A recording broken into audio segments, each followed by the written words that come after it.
Hi everyone, in this video I'm going to talk about waders. Over the last couple of decades I've got through dozens of pairs and ended up having to bin some of them. It costs a lot of money, so hopefully this video will save you falling for the same pitfalls that I fell into. These rubber waders here are probably the best value. These are fast waders. A lot of people in the fishing industry will use these for their commercial work. These are Mastex 740E. These have served me really well for probably about 5 years now. Very strong, very robust, integrated boot, and the only real downside to them is that you can get very hot. But if you're in the water, it's not really much of an issue. But if you're roving, that does become an issue. So neoprene waders, I get too hot in them. They're more durable, better suited probably to the sea.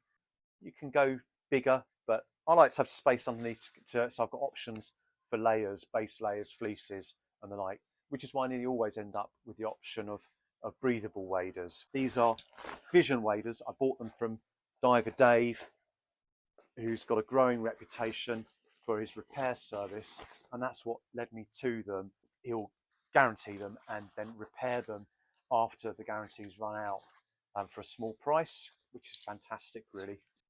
So these are made in Finland and they are 4-layer breathable waders. In the past I've bought still water, I've bought airflow that are 2-layer, 3-layer, and they failed within that first year, or certainly at the beginning of the second season. The first thing that goes though in cheap waders is the seams. So all the way down the legs, every time you sit down, bend your knees, you're putting strain on the seams, and that's where leaks will spring if you're lucky enough to have avoided all the barbed wire and thorns that are along the river bank. They've got all these little nice handy clips integrated into them.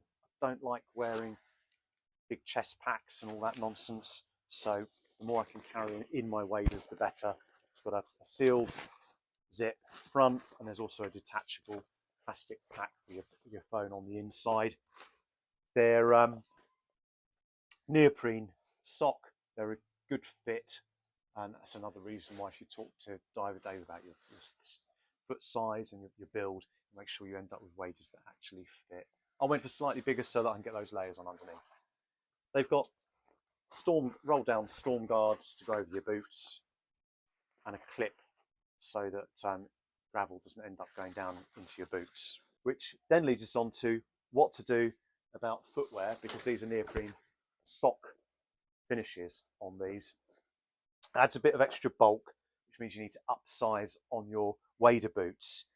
Wader boots are really excessively expensive, and I've never quite understood why. Same applies. I've spent a fortune on them. I started off being advised just to buy bog standard trainers, which I did, but after a year the sole came off. I got some hiking boots. Same thing happened a year later, so I thought fine, I'll buy some decent wading boots. I bought Orvis leather wading boots, and after a year, yeah, you've guessed it, the sole came off, and yeah, got left behind in a bog somewhere.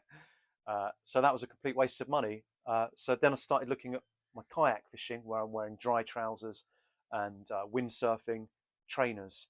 I thought actually that's better bang for buck, which is true if you're not going up to your chest. The dry trousers will do you up to your waist, and they're pretty good actually. It's a good option. The trainers I can use with those. Palm do something that looks very similar to this for about 100 quid.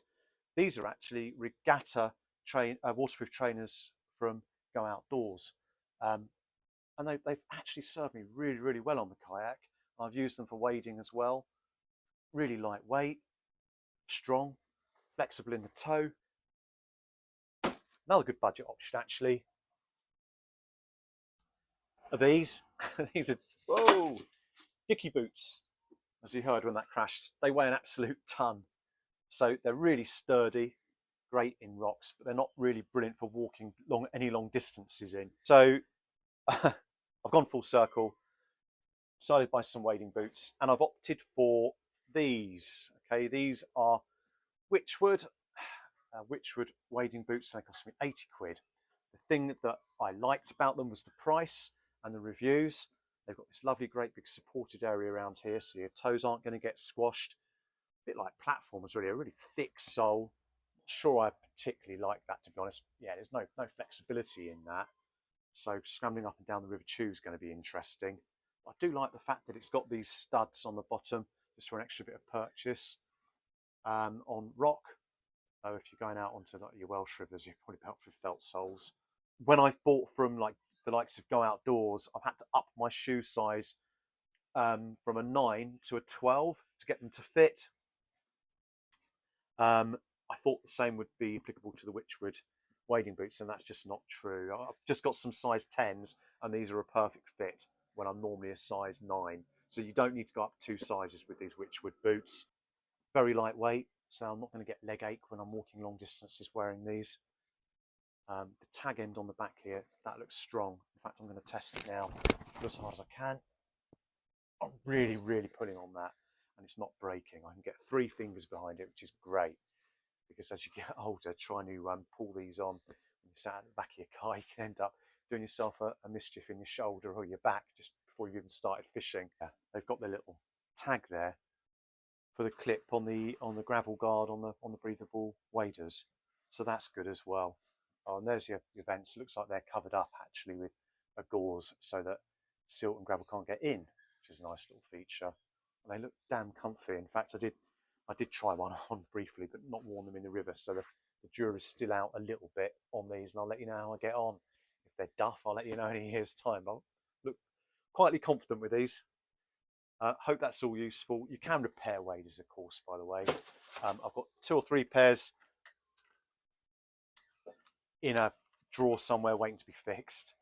I use stuff like this. This is for fixing pumps, water pumps, things like marine goop that you'd use for your fish finder, anything like that is okay for fixing up waders. And if they really are beyond economical repair, don't forget you can just chop the socks off and you've got a decent, really good quality pair of breathable, waterproof